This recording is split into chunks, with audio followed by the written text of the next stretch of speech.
अस्सलाम वालेकुम। इस वीडियो में हम स्टूडेंट लिस्ट को केसीएमएस पर अपलोड करने का तरीका सीखेंगे। स्टूडेंट लिस्ट को केसीएमएस पर अपलोड करने से पहले आपने ये डिसाइड करना है कि इस बैच ने फर्स्ट टाइम एनरोलमेंट कौन से सेमेस्टर में की है, यानी फर्स्ट टाइम एडमिशन इन्होंने कब लिया है और उस एनरोलमेंट सेमेस्टर का यहाँ पे टॉप पे सेलेक्ट करना जरूरी है। एनरोलमेंट सेमेस्टर का मतलब है कि स्टूडेंट ने फर्स्ट टाइम एडमिशन कौन से सेमेस्टर में लिया था, फॉल सेमेस्टर में लिया था या स्प्रिंग सेमेस्टर में लिया था। फॉल या स्प्रिंग के साथ ईयर ऑफ एडमिशन भी यहाँ पे मेंशन होता है, तो उसका सेलेक्ट करना यहाँ पे जरूरी है। और उसके सेलेक्ट करने का तरीकेकार ये है कि आप सेटिंग्स पे क्लिक कर लें तो आपके सामने सेलेक्ट सेमेस्टर वाली विंडो ओपन हो जाएगी, जिसमें यहाँ पे ड्रॉप डाउन एरो है। इस पे जब आप क्लिक कर लेंगे तो आपके सामने सेमेस्टर्स की लिस्ट डिस्प्ले हो जाएगी। इनमें से आपने सेलेक्ट करना है कि जिन स्टूडेंट्स का डेटा मैंने सिस्टम पे अपलोड करना है उन्होंने फर्स्ट टाइम एडमिशन कौन से सेमेस्टर में लिया था। तो हमारे पास चूंकि हम फॉल 2023 के स्टूडेंट्स का डेटा अपलोड कर रहे हैं, इसलिए इनका एनरोलमेंट सेमेस्टर भी फॉल 2023 ही होगा। तो फॉल 2023 पे आप क्लिक कर लें और सबमिट ऑप्शन पे क्लिक कर लें तो ये यहाँ पे सेलेक्ट हो जाएगा। अगर आप किसी दूसरे बैच के स्टूडेंट अपलोड करना चाहते हैं तो उसके लिए आपने एनरोलमेंट सेमेस्टर यहाँ पे सेलेक्ट करना है। सपोज आपके कॉलेज में स्प्रिंग 2023 में कोई बैच आया है, यानी नए स्टूडेंट्स आए हैं जिन्होंने एडमिशन लिया है और उनका डेटा आप अपलोड कर रहे हैं, तो आपने यहाँ पे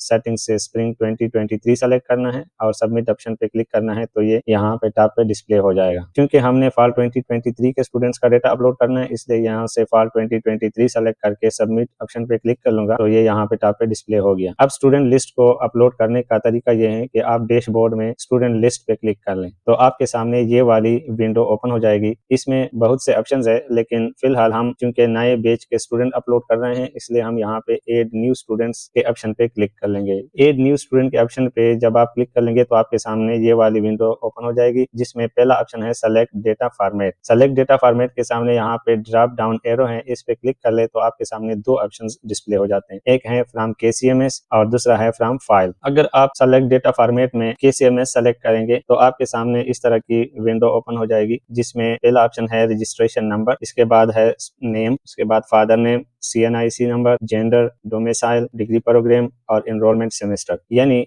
आपने यहाँ पे जिस बैच के स्टूडेंट अपलोड करने हैं उस बैच के हर एक स्टूडेंट का registration number, name, father name, CNIC, gender और इस फॉर्म में जितने भी फील्ड्स हैं इनका डेटा आपने मैनुअली एक एक स्टूडेंट का एंटर करना है। सपोज मैं इंग्लिश डिपार्टमेंट के किसी एक स्टूडेंट का डेटा अपलोड करना चाहता हूँ तो उसका रजिस्ट्रेशन नंबर टाइप कर लूंगा, उसके बाद नेम, उसके बाद फादर नेम और NIC नंबर, उसके बाद सेलेक्ट जेंडर में कीबोर्ड से अगर आप M की प्रेस कर लेंगे तो यहाँ पे मेल सेलेक्ट हो जाएगा और अगर F की प्रेस करेंगे तो फीमेल सेलेक्ट हो जाएगा। कीबोर्ड से मैं F की प्रेस, फीमेल सेलेक्ट हो जाएगा। डोमिसाइल में आप जिस स्टूडेंट का डेटा एंटर कर रहे हैं उसका डोमिसाइल डिस्ट्रिक्ट कोहाट है, तो आप कीबोर्ड से K और O की प्रेस कर लें तो स्टूडेंट का डोमिसाइल सेलेक्ट हो जाएगा। अगर आप इसके अलावा कोई दूसरा डिस्ट्रिक्ट ऑफ डोमिसाइल सेलेक्ट करना चाहते हैं, सपोज लकी मरवा, तो LAKKI सेलेक्ट कर ले। अगर हंगू करना चाहते हैं तो HANG हंगू कर ले तो ऑटोमेटिकली ये डोमिसाइल फील्ड में वो वाली एंट्री आ जाएगी। इसके बाद प्रोग्राम में जब आप इस ड्रॉप डाउन एरो पे क्लिक कर लेंगे तो उन तमाम प्रोग्राम्स की लिस्ट आपके सामने डिस्प्ले हो जाएगी। क्योंकि मैंने इंग्लिश डिपार्टमेंट का रजिस्ट्रेशन नंबर यहाँ पे टाइप किया है तो सेलेक्ट प्रोग्राम में भी मैं इंग्लिश डिपार्टमेंट ही सेलेक्ट करूंगा, क्योंकि ये स्टूडेंट इंग्लिश डिपार्टमेंट का है। और एनरोलमेंट सेमेस्टर में आपने यहाँ पे जरूर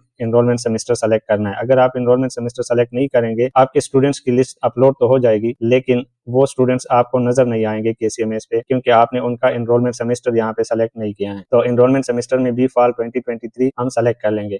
इसके बाद यहाँ पे सेव ऑप्शन है, सेव ऑप्शन पे क्लिक कर ले तो ये स्टूडेंट केसीएमएस में ऐड हो जाएगा। इस तरह नेक्स्ट स्टूडेंट के लिए आप इसका रजिस्ट्रेशन नंबर यहाँ से चेंज कर ले, उसका नेम यहाँ पे टाइप कर ले और फादर नेम, जेंडर में इसका जेंडर और डोमिसाइल और डिग्री प्रोग्राम और एनरोलमेंट सेमेस्टर, फिर सेव ऑप्शन पे क्लिक कर ले। यानी BS इंग्लिश में जितने भी स्टूडेंट्स हैं उन सब का डेटा आपने एक एक करके इंटर करना है और इसको फिर सेव ऑप्शन पे क्लिक करके सेव करना है। तो इस तरीके में आपके लिए लेबर ज्यादा है, यानी काम ज्यादा है, और मैं इसको रिकमेंड नहीं करता क्योंकि इसमें चांसेस ऑफ एरर ज्यादा होते हैं। मैं रिकमेंड करूंगा इससे जो नेक्स्ट ऑप्शन है कि आप उस पे डेटा अपलोड कर ले। सेलेक्ट डेटा फॉर्मेट में दूसरा ऑप्शन है फ्रॉम फाइल। जब आप सेलेक्ट डेटा फॉर्मेट में फ्रॉम फाइल पे क्लिक कर लेंगे तो आपके सामने इस तरह का इंटरफेस आ जाएगा। इस इंटरफेस में सबसे पहले है चूज फाइल, उसके बाद है प्रोग्राम और उसके बाद है एनरोलमेंट सेमेस्टर, और यहाँ पे एक ऑप्शन है डाउनलोड सैंपल। चूज फाइल का मतलब है कि आपने पहले से MS एक्सेल में कोई फाइल बना ली होगी, उसमें तमाम स्टूडेंट्स का डेटा आपने इंटर किया होगा, वो फाइल आपने यहाँ पे चूज फाइल के ऑप्शन पे क्लिक करके सेलेक्ट करना है और उस बैच का यहाँ पे डिग्री प्रोग्राम और एनरोलमेंट सेमेस्टर सेलेक्ट करना है और फिर सेव ऑप्शन पे क्लिक करना है। तो आपके उस फाइल में जितने भी स्टूडेंट्स थे उनका डेटा सिस्टम में अपलोड हो जाएगा। अब उस फाइल में किस तरह एंट्री करना है उसके लिए हमने आपके लिए एक सैंपल यहाँ पे रखा है और इसी सैंपल के मुताबिक ही आपने अपलोड करना है। आप अपनी तरफ से कोई फाइल बनाकर तो उसमें डेटा अपलोड नहीं कर सकेंगे। तो उस फाइल का सैंपल अपटेंड करने के लिए डाउनलोड सैंपल पे क्लिक कर लें। जब आप डाउनलोड सैंपल पे क्लिक कर लेंगे तो उस फाइल का सैंपल डाउनलोड हो जाएगा। ये यहाँ पे डाउनलोड हो गया। अब इस पे क्लिक कर लें तो आपके सामने वो फाइल ओपन हो जाएगी। जब आप इस फाइल को ओपन कर लेंगे तो इसमें हमने पहले से आपकी रहनुमाई के लिए इसमें एक सैंपल एंट्री की है। Registration number, student name, father name, NIC, gender और डोमिसाइल। सबसे पहला काम, आप इस फाइल को अपनी मर्जी के लोकेशन पे एक ऐसे नाम के साथ सेव कर ले जिसको रिकॉल करना आपके लिए आसान हो और जो मीनिंगफुल नेम हो। तो इसके लिए फाइल मेन्यू पे क्लिक कर ले और यहाँ पे सेव ऑप्शन पे टैप कर ले। तो लोकेशन अब इसको देना है कि किस लोकेशन पे ये फाइल मैंने सेव करना है। सपोज मैं इसको डेस्कटॉप पे करना चाहता हूं तो डेस्कटॉप पे क्लिक कर लें और इस फाइल को अपनी मर्जी का ऐसा नाम दे जो मीनिंगफुल हो। यहाँ पे एक इंपॉर्टेंट चीज इस फाइल की एक्सटेंशन है। फाइल एक्सटेंशन का मतलब ये होता है कि हर फाइल में यहाँ पे एक डॉट होता है और उसके पीछे 3 या 4 अल्फाबेट्स होते हैं। ये इस फाइल की एक्सटेंशन कहलाती है। तो इस फाइल की एक्सटेंशन .xls है। तो आप इसको कभी भी चेंज ना करें या इसके साथ कोई डॉट या कोई और चीज ना लगाएं। ये जो मैंने हाईलाइट किया है .xls, इसको आप ना चेंज करें क्योंकि अगर आप इसको चेंज करेंगे तो आपकी फाइल सिस्टम पे अपलोड नहीं होगी, सिस्टम एरर देगा अपलोड करते वक्त। अलबत्ता आप इसका जो दूसरा पोर्शन है जो अभी मैंने हाईलाइट किया है ये आप चेंज कर सकते हैं। इसको आप चेंज कर ले और जैसा कि मैंने पहले बताया इसको अपनी मर्जी का नाम दे दे। सपोज मैं BS पॉलिटिकल साइंस के स्टूडेंट्स का डेटा अपलोड करना चाहता हूं तो मैं इस फाइल को नाम दे दूंगा BS pol science file 23 batch students data. अब सेव ऑप्शन पे क्लिक कर लें तो ये फाइल आपके डेस्कटॉप पे इस नाम से सेव हो जाएगी, BS political science file 23 batch students data. अब ये फाइल आपके सामने ओपन हो गई है और इसका फाइल नेम यहाँ पे ऊपर डिस्प्ले है। ये इसका फाइल नेम है BS pol science file 23 batch students data. इस फाइल में यहाँ पे जो कॉलम हेडिंग्स हैं, registration number, name, father name, CNIC, gender और डोमिसाइल, इसको आप चेंज ना करें बल्कि इसको इसी तरह रहने दे जिस तरह है। आप इसको ना चेरें, अगर इसको आप चेरेंगे तो आपकी फाइल अपलोड नहीं होगी। इसके बाद यहाँ पे एक सैंपल एंट्री हमने आपके लिए रखी है, इसको आप डिलीट कर लें। ये मैंने डिलीट कर ली। तो इसमें आप एंट्री के वक्त registration number, student name, father name, CNIC, gender, domicile, इन सब सेल्स में एंट्री के वक्त आप इस बात का ख्याल रखें कि यहाँ पे जब आप एंट्री स्टार्ट कर लेते हैं तो इससे पहले कोई ब्लैंक स्पेस आप प्रेस ना करें, बल्कि जैसे ही आप इस सेल में क्लिक कर लेते हैं तो टाइपिंग स्टार्ट कर लें। सपोज मैं यहाँ पे स्टूडेंट का रजिस्ट्रेशन नंबर टाइप करता हूँ POL। तो इस रजिस्ट्रेशन नंबर से पहले आप कोई ब्लैंक स्पेस प्रेस ना करें। इस तरह ये गलत है, हमारे फॉर्मेट के मुताबिक नहीं है। इस तरह जब रजिस्ट्रेशन नंबर आप कंप्लीट लिख लें, सपोज एक सैंपल रजिस्ट्रेशन नंबर टाइप कर लेता हूँ POL 0213232001। तो इसके बाद भी आपने कोई ब्लैंक स्पेस इस तरह प्रेस नहीं करना है, ये भी हमारे फॉर्मेट के मुताबिक नहीं है। तो बगैर कोई ब्लैंक स्पेस प्रेस किए आप यहाँ पे एंट्री कर ले। इस बात का जरूर ख्याल रखें, हमारे लिए इसमें मसाइल होते हैं जब आप कोई ब्लैंक स्पेस यहाँ पे लगा ले या रजिस्ट्रेशन नंबर से पहले कोई ब्लैंक स्पेस आप रख लें इस तरह, तो ये फॉर्मेट के मुताबिक नहीं होता और हमारे लिए इसमें मसाइल होते हैं। तो काइंडली इस चीज को अवॉइड करें। इसी तरह स्टूडेंट नेम और इन सब सेल्स में एंट्री के वक्त उस एंट्री से पहले और बाद में कोई ब्लैंक स्पेस आप ना छोड़ें। इस तरह एक्सेल में एक फील्ड से एक सेल से दूसरे सेल में जाने के लिए या तो आप मैनुअली जा सकते हैं, यानी मैनुअली माउस के जरिए उस सेल पे क्लिक कर ले। जैसे यहाँ पे मैं नेम के कॉलम में आना चाहता हूँ तो इसके लिए मैं नेम के नीचे सेल है इस पे क्लिक कर लूंगा तो यहाँ पे मैं अब टाइपिंग स्टार्ट कर सकता हूँ। या आप कीबोर्ड से शॉर्टकट की है टैब की जब आप प्रेस कर लेते हैं तो आपका कर्सर ऑटोमेटिकली नेक्स्ट सेल में चला जाता है। इस तरह यानी आप जब एक सेल से दूसरे सेल में जाते हैं तो इसके दो तरीके हैं, या तो आप मैनुअली माउस के जरिए इस पे क्लिक कर ले तो आप नेक्स्ट सेल में आ जाते हैं, या आप कीबोर्ड से टैब की प्रेस कर ले तो आपका कर्सर ऑटोमेटिकली नेक्स्ट सेल में चला जाएगा और आप उसमें टाइपिंग कर सकते हैं। दूसरी बात, आपको एक मैट्रिक्स सिखा लेता हूँ कि यहाँ पे आप जब रजिस्ट्रेशन नंबर एक स्टूडेंट का टाइप कर लेते हैं, सपोज ये मैंने फर्स्ट स्टूडेंट का रजिस्ट्रेशन नंबर टाइप कर लिया, तो अब यहाँ पे इस कॉलम में मैंने मजीद स्टूडेंट्स की रजिस्ट्रेशन नंबर भी टाइप करना है। तो उसका आसान तरीका ये है कि मैनुअली टाइपिंग जब यहाँ पे आप एक स्टूडेंट की रजिस्ट्रेशन नंबर इन सेल्स में करते हैं तो उसमें चांसेस ऑफ एरर होते हैं, गलती के इम्कानात होते हैं। तो उससे बचने के लिए आसान तरीका ये है कि अब जब आप माउस पॉइंटर को देख रहे हैं तो इसका जो पॉइंटर है ये प्लस सिंबल है और व्हाइट कलर है, लेकिन जब आप इसको इस सेल पे क्लिक कर लें और इस सेल के, लेकिन वो थोड़ा सा नैरो प्लस होगा, आप जरा देख लें, ये इस तरह का प्लस सिंबल आ जाएगा। अब लेफ्ट माउस की प्रेस करके इसको ड्रैग कर लें इस तरह, तो आपके तमाम जो रजिस्ट्रेशन नंबर है वो इंक्रीमेंटली ऑटोमेटिकली टाइप हो जाएंगे। सपोज ये मैंने यहाँ तक इसको ड्रैग किया तो from 1 to 9 incrementally registration numbers type हो गए। यानी इस तरह ड्रैग करके आप आसानी से रजिस्ट्रेशन नंबर बगैर टाइपिंग के आप यहाँ पे टाइप कर सकते हैं। इस तरह अगर आप इसको मजीद एक्सटेंड करना चाहते हैं तो लास्ट सेल पे क्लिक कर लें और यहाँ पे इस सेल के राइट मोस्ट डाउन कॉर्नर में एक स्क्वायर डॉट है, इस पे आप अपना माउस कर्सर ले जाएं तो इसकी सिंबल ब्लैक और नैरो प्लस हो जाएगी। फिर माउस का लेफ्ट की प्रेस कर ले और इसको ड्रैग कर ले तो ये फर्दर इंक्रीमेंट हो जाएंगे। तो इस तरह आप आसानी से रजिस्ट्रेशन नंबर बगैर टाइपिंग के आप यहाँ पे इसमें टाइप कर सकते हैं। दूसरी गलती यहाँ पे अक्सर ये कर लेते हैं लोग कि बगैर टैब की प्रेस किए यानी नेक्स्ट सेल में कर्सर ले जाए बगैर यहाँ पे ही स्टूडेंट का नेम टाइप करना शुरू कर देते हैं। इस फाइल में हर एंट्री के लिए अपना ही कॉलम यानी रजिस्ट्रेशन नंबर की एंट्री आप रजिस्ट्रेशन नंबर के कॉलम में करेंगे, स्टूडेंट नेम की एंट्री आप नेम के कॉलम में करेंगे, फादर नेम और CNIC जेंडर मींस के हर एक एंट्री का अपना कॉलम है। अक्सर लोग ये गलती कर लेते हैं कि रजिस्ट्रेशन नंबर और स्टूडेंट नेम को एक ही कॉलम में डाल देते हैं, इस तरह ये गलत है। और कभी कभार इसको रजिस्ट्रेशन नंबर के कॉलम में भी लिख लेते हैं और यहाँ पे भी लिख लेते हैं, तो ये भी गलत है। स्टूडेंट नेम को आपने यहाँ पे नेम के कॉलम में लिखना है और रजिस्ट्रेशन नंबर को आपने रजिस्ट्रेशन नंबर ही के कॉलम में लिखना है, तो इसको अवॉइड करें काइंडली। इस तरह बाज़ औक़ात स्टूडेंट नेम और फादर नेम को एक कॉलम में लिख लेते हैं, ये भी गलत है। इस तरह नेम और फादर नेम या नेम से पहले और स्टूडेंट नेम के बाद आपने कोई ब्लैंक स्पेस नहीं छोड़ना है, बल्कि यहाँ पे इसको इस तरह बगैर ब्लैंक स्पेस प्रेस किए आपने इसको टाइप करना है। इस तरह फादर नेम में आप सपोज ये लिख लें और NIC नंबर में आप ये लिख लें। NIC के कॉलम में एंट्री के वक्त आप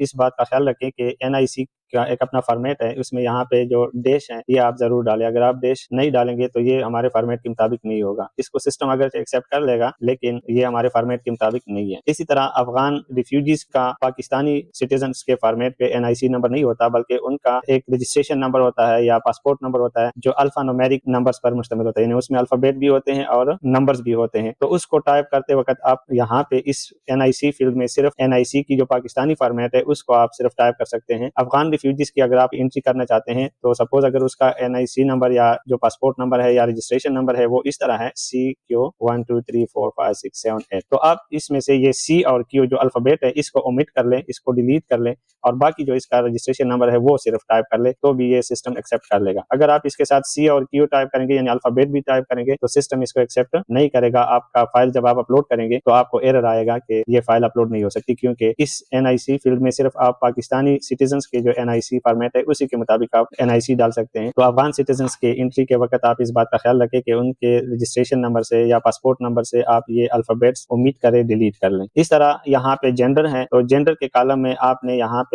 मेल के लिए कैपिटल M लिखना है और फीमेल के लिए कैपिटल F लिखना है। अगर आप इसको स्मॉल लिखेंगे तो भी सिस्टम डेटा एक्सेप्ट नहीं करेगा, आपकी फाइल अपलोड नहीं होगी। तो मेल के लिए आप कैपिटल M और फीमेल के लिए कैपिटल F लिखे। इस तरह F से पहले यानी जेंडर की जो M या F है इससे पहले और बाद में कोई ब्लैंक स्पेस या कोई और कैरेक्टर आप ऐड ना करें। अगर आप इसके साथ कोई देश या इस तरह डॉट वगैरह लगाएंगे तो भी सिस्टम इसको एक्सेप्ट नहीं करेगा, तो इसको अवॉइड करें। इस तरह डोमिसाइल के कॉलम में बहुत मसला होता है। सपोज एक स्टूडेंट है, उसका डोमिसाइल है कोहाट, तो अक्सर लोग इसको एक स्मॉल लेटर्स में टाइप कर लेते हैं। ये हमारे सिस्टम में जो एक्सेप्टेबल फॉर्मेट है उसके मुताबिक नहीं है। हमने आपकी आसानी के लिए यहाँ पे डोमिसाइल्स की लिस्ट इसी फाइल में रखी है, ये डोमिसाइल की लिस्ट है। अगर आप किसी स्टूडेंट का डोमिसाइल टाइप करना चाहते हैं यहाँ पे डोमिसाइल कॉलम में, तो सबसे पहले आप यहाँ पे इसको चेक कर ले और उसके चेक करने का तरीका यह है कि आप कीबोर्ड से कंट्रोल और F की प्रेस कर लें और जो डोमिसाइल डिस्ट्रिक्ट है उसकी स्पेलिंग यहाँ पे इस सर्च बॉक्स में आप टाइप कर ले। सपोज मैं सर्च करना चाहता हूँ लक्की मरवत, तो मैं लक्की टाइप कर लूंगा और इंटर की प्रेस कर लूंगा, तो ये ऑटोमेटिकली FR लक्की पे अब चला गया। ये कर्सर दोबारा इंटर की प्रेस कर ले तो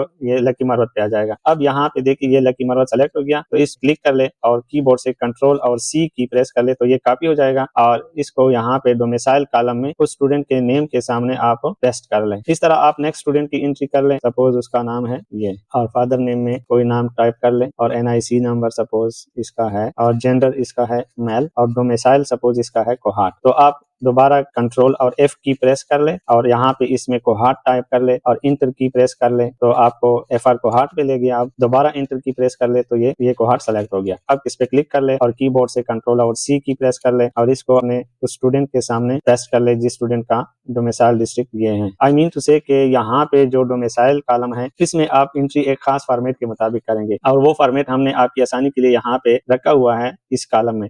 इसमें से आप कंट्रोल और F की प्रेस करके सर्च कर लें और यहाँ से फिर इसको कॉपी करके इस कॉलम में यहाँ पे पेस्ट कर सकते हैं स्टूडेंट के सामने। अगर आपको हार्ट की के आप स्मॉल लिखेंगे तो भी सिस्टम इसको एक्सेप्ट नहीं करेगा, या मरवत की L आप स्मॉल लिखेंगे तो भी सिस्टम इसको एक्सेप्ट नहीं करेगा, या फर्स्ट लेटर तो आप कैपिटल लिख ले लेकिन यहाँ पे आप इसको स्मॉल लिख ले M, या सारे आप कैपिटल लेटर में लिख ले तो भी सिस्टम इसको एक्सेप्ट नहीं करेगा क्योंकि ये हमारे फॉर्मेट के मुताबिक नहीं है। तो यहाँ पे आपने इस बात का ख्याल रखना है कि आपके पास जो तैयार फॉर्मेट हमने रखी है इसी फाइल में उसी से आप कॉपी पेस्ट कर ले तो ये एरर आपके पास नहीं आएगी। इस तरह अगर मैं यहाँ पे मिसाल डिस्ट्रिक्ट में हंगू लिख लूँ HANG हंगू, तो ये गलत है क्योंकि इसका H स्मॉल है, H मैंने इसका कैपिटल रखना है तो ये हमारे फॉर्मेट के मुताबिक है। इस फॉर्मेट के मुताबिक आप इस फाइल में एंट्रीज कर लें। सपोज ये मैंने ये फाइल की एंट्रीज कर ली। इसी तरह आप डोमिसाइल फील्ड में जो डोमिसाइल कॉलम है कोई ऐसी एंट्री नहीं कर सकते जो यहाँ पे जो हमने सैंपल लिस्ट आपके लिए रखी है इसमें मौजूद ना हो इस लिस्ट में। सपोज यहाँ पे मैं लाची कर लेता हूँ किसी स्टूडेंट का डोमिसाइल, तो ये हमारे इस लिस्ट में मौजूद नहीं है क्योंकि लाची के नाम से कोई डिस्ट्रिक्ट ऑफ डोमिसाइल एग्जिस्ट नहीं करता बल्कि लाची तहसील है। तो यहाँ पे आपने वो वाले डोमिसाइल एंट्री करनी है जो इस लिस्ट में मौजूद हो, और इस लिस्ट में हमने जितने भी पॉसिबल डिस्ट्रिक्ट हैं उनके नाम यहाँ पे हमने रख लिए हैं।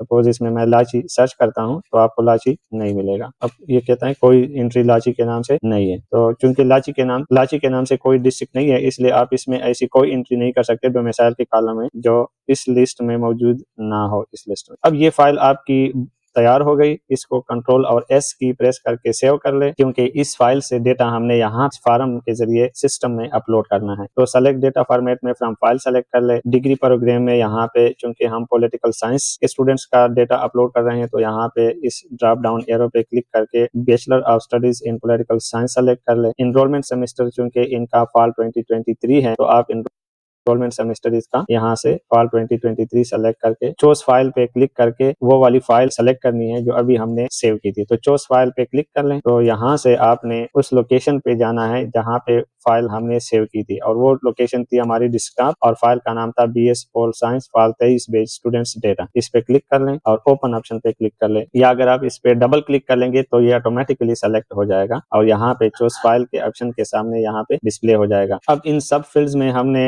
डेटा सेलेक्ट किया है, यहाँ पे हमने डिग्री प्रोग्राम सेलेक्ट किया है, एनरोलमेंट सेमेस्टर सेलेक्ट किया है और चूज फाइल ऑप्शन के जरिए हमने फाइल सेलेक्ट की जिसमें हमने BS पॉलिटिकल साइंस के स्टूडेंट्स की एंट्री की थी। अब हम सेव ऑप्शन पे क्लिक कर लेंगे तो ये स्टूडेंट्स सिस्टम में अपलोड हो जाएंगे और आपके सामने स्टूडेंट लिस्ट पे जब हमने क्लिक किया था और इनिशियल विंडो आपके सामने आई थी वो वाली विंडो आपके सामने ओपन हो जाएगी ऑटोमेटिकली, यानी आपके सामने ये वाली विंडो ओपन हो जाएगी और इसमें आपके कॉलेज में नए पुराने जितने भी स्टूडेंट्स हैं उन सब की लिस्ट यहाँ पे मौजूद होती है। इसमें जितने डिपार्टमेंट्स हैं और उसमें जितने स्टूडेंट्स हैं उन सब की लिस्ट यहाँ पे मौजूद होती है। अगर आप देखना चाहते हैं कि मैंने जो स्टूडेंट्स अपलोड किए हैं वो सब के सब यहाँ पे उनकी एंट्री हुई है कि नहीं हुई है, तो इसके लिए आप यहाँ पे जब सेलेक्ट डिपार्टमेंट के ऑप्शन पे क्लिक कर लेते हैं तो आप सेलेक्ट डिपार्टमेंट में वही डिपार्टमेंट सेलेक्ट कर ले। मैंने चूंकि BS पॉलिटिकल साइंस के स्टूडेंट्स का डेटा अपलोड किया था तो BS पॉलिटिकल साइंस सेलेक्ट कर लूंगा और सेलेक्ट सेमेस्टर में यहाँ पे इनरोलमेंट सेमेस्टर सेलेक्ट कर लूंगा। मेरा इनरोलमेंट सेमेस्टर था फॉल 2023 और इसके बाद यहाँ पे सर्च ऑप्शन पे क्लिक कर लूंगा तो मेरे सामने BS political science fall 2023 batch के स्टूडेंट्स इस टेबल में डिस्प्ले हो जाएंगे। तो ये देखिए पोल 02 123 2001 ये सारे BS पॉलिटिकल साइंस के फॉल 2023 बैच के स्टूडेंट्स हैं और ये टोटल स्टूडेंट्स हैं मेरे सामने 57 स्टूडेंट्स का डेटा अपलोड हुआ है और यहाँ पे हर स्टूडेंट के सामने बैच के कॉलम में उसका बैच लिखा हुआ है, ये बैच कॉलम है और इसके सामने यहाँ पे फॉल 2023 लिखा हुआ है, यहाँ पे डिपार्टमेंट नेम लिखा हुआ है और यहाँ पे डिग्री प्रोग्राम नेम है, यानी ये आपके स्टूडेंट्स का डेटा अपलोड हो गया। अब इस टेबल का जरा ओवरव्यू लेते हैं कि इस टेबल में मजीद क्या है। इस टेबल में यहाँ पे जो सेलेक्ट डिपार्टमेंट का ऑप्शन है, आप अगर कोई ऑप्शन यहाँ पे सेलेक्ट नहीं करेंगे यानी ऑल कर लेंगे और यहाँ पे भी ऑल कर लेंगे और सर्च ऑप्शन पे क्लिक कर लेंगे तो इस टेबल में आपके कॉलेज में जितने भी डिपार्टमेंट्स है और उनमें जितने भी स्टूडेंट्स अभी तक आए हैं नए पुराने सब उनकी लिस्ट डिस्प्ले होती है। अगर ये देखें अब ये है देखिए बॉटनी है और फॉल यहाँ पे बैच के कॉलम में इनके सामने फॉल 12 डिस्प्ले है, इस तरह फिर 18 बैच है बॉटनी, मुख्तलिफ डिपार्टमेंट्स के स्टूडेंट्स है पॉलिटिकल साइंस 2022 बैच, तमाम बैचेस और तमाम डिपार्टमेंट्स के तमाम स्टूडेंट्स की लिस्ट इस टेबल में मौजूद है। अगर आप इनमें से कोई एक बैच किसी एक डिपार्टमेंट का कोई एक बैच देखना चाहते हैं तो यहाँ से वो वाला डिपार्टमेंट सेलेक्ट कर लें। सपोज मैं इंग्लिश कर लेता हूँ और बैच के कॉलम में मैं फॉल 2019 कर लेता हूँ और सर्च ऑप्शन पे क्लिक कर लूंगा तो मेरे सामने इंग्लिश डिपार्टमेंट के फॉल 2019 बैच के स्टूडेंट्स की लिस्ट डिस्प्ले हो जाएगी। ये फॉल 2019 बैच लिखा हुआ है और ये डिग्री प्रोग्राम में bachelor of studies in English लिखा है। तो इस तरह मैं इंडिविजुअल बैच बैच के स्टूडेंट अगर देखना चाहता हूँ तो वो मैं देख सकता हूँ। आई होप कि दिस वीडियो वाज हेल्पफुल। इसमें अगर आपको कोई मसला है तो आप कमेंट सेक्शन में जरूर पूछ सकते हैं। Thank you for watching this video.